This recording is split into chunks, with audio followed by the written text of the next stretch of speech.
just laying the platform for us and launching us into worship tonight. And just welcome out on a Thursday night. So good to see you here. So thank you. The enemy loves to take something that is a strength or something good and to flip it and turn it into a weakness or turn it into something bad. And so tonight, we can talk about renewal, or we can actually be renewed. I'm going to choose the latter. I'm choosing it for all of us again. So I'm going to share a 10-minute little teaching, and then we're going to actually spend time in renewal, biblical renewal. And it'll be similar to last night, but slightly tweaked just to give us a little bit of variety as we trust God at His word, because we all need renewal. Life wears us down at the best of times, and 2020 has not been even the best of times. But God has wired the desire and the ability for renewal into everything that we know. It's part of His life and what He offers. It's there. Renewal is there for us. And last night we quickly looked at the way that we are renewed in God. The way that He does renewal is through time with Him. It's not a magic bullet. It's just time with the one who really matters. The most important who and why. That's why we always begin with a who and a why, and it's Him because of His love and His salvation and His plan and His purpose and His strength and all those things He has for us. And the way that we do that is trusting the basics. We often are looking for something new, but the newness is found in Him. Time in His word, prayer, and reflecting on His blessings. Biblically, we also find that there have been people that God's renewed physically because that's been tied. And so Elijah, we know, he was renewed through getting some sleep and being fed well. And I know that some of you this week, maybe getting a really good night's rest tonight or a really good meal is actually part of God's renewal for you. The chance for you physically to be re-engaged. It's definitely one of the blessings for me. Can I just say a big thank you to Faye and Kevin for my meal tonight. And last night, I'm so sorry I didn't actually say thank you last night, but Nanda and Rowan for the meal last night. I'm been biblically renewed this week, so thank you. It's just amazing. And I'm getting some good sleep. Thank you to Tracy and Gavin. That little loft is just a little perler, so thank you. So thank you for renewing me, but my prayer is that you're also experiencing this biblical renewal. But the most common form of renewal in the Bible is believers coming together to share and pray and get into the Word. The New Testament is scattered with God bringing believers together to encourage one another. That was a time of renewal. And we're taking God at His word. And so tonight we'll again do that. Come together to encourage one another to share. And my prayer, and I know my experience last night with my group down the back, was just walking away encouraged to know that this year is bringing out some fears and bringing out some different things in us, but we're all experiencing that together and finding that God has been faithful in the past, and we realize together that He's got us now. As scary as it feels, as tired as we feel, as upset and turned over as everything is. He's got us. The last thing we quickly looked at last night was to refresh or renew our identity and purpose as disciples of Jesus and disciple makers. And He renews us every time to better live and serve in that capacity. That's always where He's bringing us to be just a more effective disciple maker and a closer disciple of His. But tonight, because we've looked at the who and the why last night, we're going to look at renewing our what and how. Our what and our how. The what is what are we holding on to, and the how is how do we respond when life shakes us. What are we holding on to? How do we respond when life shakes us? The big what and how.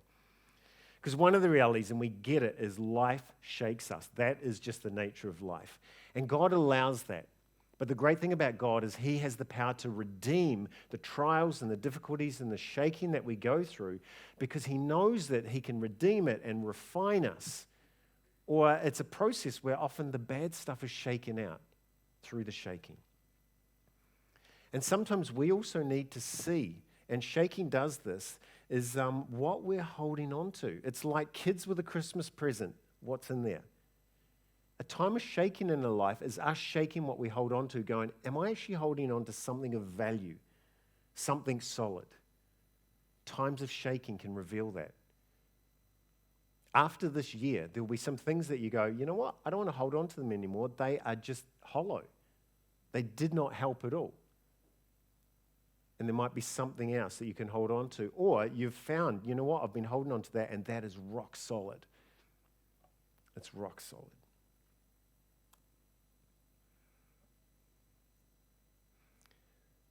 Life shakes us. Nothing shows us what we're actually holding on to and how we're holding on to it like a good shaking. The what we're holding on to should be the things of God. That's because we know our who and our why. And the how should be the ways of God. Our what should be the things of God, and our how should be the ways of God. Let me give you a little metaphor to help understand that. There was a devotional that came through social media a few weeks ago. It was called What's in Your Cup? Some of you would have seen it. And it set it up like this. You're holding a cup of Milo when somebody comes along, bumps into you, or grabs your arm and shakes you, and what happens? Of course, you spill the Milo everywhere. That's just what happens. And then the question's put, why did you spill the Milo? Natural reaction is because somebody bumped into me, somebody shook my arm. But the writer of this devotional said, no, you spilled Milo because there was Milo in your cup. Whatever is in your cup is what will spill out when you are shaken.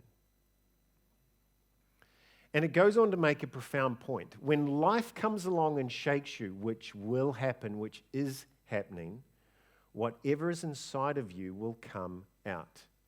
And it's easy to fake it until you're shaken. So we have to ask ourselves, what is in my cup? What is in my life? When life gets tough, what spills out? Do we find joy, gratitude, peace, love, or humility? Or do we find that there's anger, bitterness, harsh words, fear, negativity? Life provides the cup. Life provides the shaking. That's just what life does. But we get to choose how we fill our lives. We get to choose whether we accept the devil's ways or God's ways. And it makes a profound difference. And the challenge, of course, tonight is to trust God in his ways, to fill our lives with gratitude and forgiveness and joy and words of affirmation and kindness and gentleness and love. One of the amazing things about our enemy is he knows that his ways get mixed in, because all of us are here, and I think over the last 4 months, if you are like me, if I may make that assumption, over the last 4 months, some things that have spilled out, I've been pleasantly surprised, going, wow, extra, yeah. And then there have been some things that have spilled out, haven't been so admirable. I'm just like, where did that come from? I didn't think I was that kind of person. But it's been challenging, but it also revealing. The areas that I have let God into my life to fill me up, and the areas that I've blocked him and actually gone, you know what, maybe I'm a bit more cynical than I thought I was. A bit more fearful than I thought I was. A little bit patient than I thought I was, because I'd let some of the devil's ways in. And each of us are that strange mix of where we've let God pour into us or where we've let the enemy pour into us. And a time of shaking is where we realize what we've really let in, and we can again go, Lord, please, you need to fill me more to push out some of that other stuff, because you know what? It's not fun. I don't want to respond in that way. That's not your ways. Hold on to the things of God and respond in his way. Over the last 4 months, how have you responded? What spilled out of your cup? What can maybe be renewed through this process? In my last 2 minutes, I want to just share a passage to look at the response, trusting the ways of God. In fact, I'm going to boil it down to the way of God, because we can often talk about all the ways of God, but it always begins with one right at the top, love. And I want to look at the ultimate way of God. There's a passage that I believe is put in the Bible for Seventh-day Adventists. So for those of another faith denomination with us tonight, thank you so much for joining us. But I want to give a little slap to my Adventist family tonight. In fact, I think God gives a little slap to Avengers family tonight. Not Revelation 14, that's another one he's given us, but 1 Corinthians 13, the love chapter. When I read it, I'm like, he's talking to Adventists. Like, it's just incredible. And I think there's a reason for it. Every time our church does research and looks at where we've really let God lead, we get all these beautiful strengths. But one of our areas of weakness overall as a church, so I'm talking global church. In Hamilton, you're allowed to be the exception. And I love the hospitality and just the way that I feel so welcomed and loved here. But as a church, we often fall down in the way we love one another. And our own church has so much research on this, and we know this. And so 1 Corinthians 13 really stands out because it's the way of God, how we respond when we're shaken, or even just in everyday life. And this is what 1 Corinthians 13 says. Renewal for us in how we respond, trusting the ways of God, holding on to the things of God. If I could speak all the languages of earth and of angels but didn't love others, I would only be a noisy gong or a clanging cymbal. Have we ever been noisy gongs or clanging cymbals? Verse 2, totally for us. If I had the gift of prophecy, and if I understood all of God's secret plans and possessed all knowledge, and if I had such faith that I could move mountains, but didn't love others, I would be nothing. Powerful challenge for us. God's given us such incredible knowledge, biblical knowledge. It just reclaims some beautiful things of His. The gift of prophecy, like the faith that we celebrate as Adventist. And it's not saying that those things are unimportant, but if we don't pair the things of God with the way of God, but didn't love others, I would be nothing. The things of God have to always be partnered with the way of God. Challenge for us tonight. If I gave everything I have to the poor and even sacrificed my body, I could boast about it, but if I didn't love others, I would have gained nothing. Verse 7, love never gives up, never loses faith, is always hopeful, and endures through every circumstance. God's way sustains us and renews us. Verse 8, prophecy and speaking in unknown languages and special knowledge will become useless, but love will last forever. This is from the Word. Now our knowledge is partial and incomplete, and even the gift of prophecy reveals only part of the whole picture. We are so blessed to have the gift of prophecy and the other things we enjoy as a church. But I love that Paul here says if we just focus on this little thing and we don't envelop it and allow the way of God, the ways of God to be partnered with it. And I love how he even says it's only a small part of the picture. How often have we assumed that we've got the whole picture? Love rounds out the whole picture. We often think love is the shallowest thing of God. It's actually the deepest. The love of God is so profound. At the end of eternity, there is no end of eternity, but you get what I'm saying. We will still not be able to understand fully God's love. It is just endless. Verse 13, 3 things will last forever that round out the whole picture. Faith, hope, and love, and the greatest of these is love. Tonight, church family, may you be renewed in what you hold on to, the things of God, and how you respond the ways of God. May you personally know the love of God. May you experience how wide and long and high and deep the love of Christ is for you, and to know a love that surpasses all knowledge. Again, that's straight out of the word from last night. And that love, may you also share it. That's God's will for you tonight. Last night we skipped straight down. Last night we broke into groups of 6 to 8, and so we're going to spend 20 minutes again with some groups, but we're going to go slightly smaller tonight. So last night was just a beautiful time of sharing, but tonight we want to just encourage you in groups of 3 to 5 so that you can actually get round the questions in the Bible passage a little bit faster, but if you need to, go a little bit deeper. That's an invite, it's not a requirement, but with a smaller group, you'll just be able to get through it faster tonight. And so we can just invite you in a moment to break into groups of 3 to 5, depending on who's around you. And then tomorrow night, just want to let you know what we're going to do tomorrow night. The format will be different tomorrow night. We're actually going to break into groups and do a little agape feast in groups. So young people, you know what agape feasts are. We often do them, but for those who might be a little bit older, it's like an informal communion. There's no foot washing or bread and wine. It's actually just a chance, though. It's like an informal communion, just a chance to reflect on the life, the death and the resurrection of Christ and what it means for us. It's the ultimate place of being renewed, where we sit at the foot of the cross and just remember what incredible Savior we serve. And so tomorrow night, that will be our little group time, is just with some little snack platters and the chance to reflect on Christ and all that he's done for us.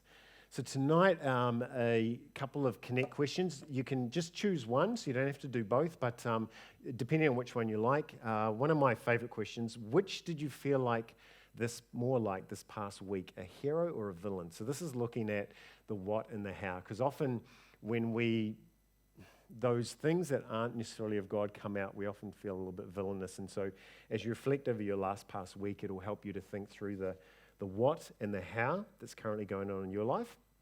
Or you may want to look at the question, where is the Spirit moving or not moving in your life?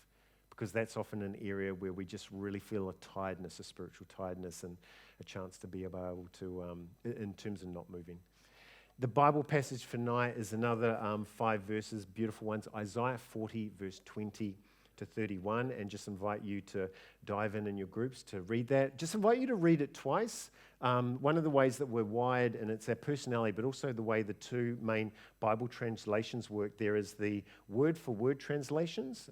So like the NASB, ESV, or the New King James, they try and take the original language and go word for word, and some of us like that, like the real literal translation. And then there's the thought-for-thought translations like the NIV, or the NRSV, or the NLT, which tries to go, what's the original thought? How do we put it in a modern thought way?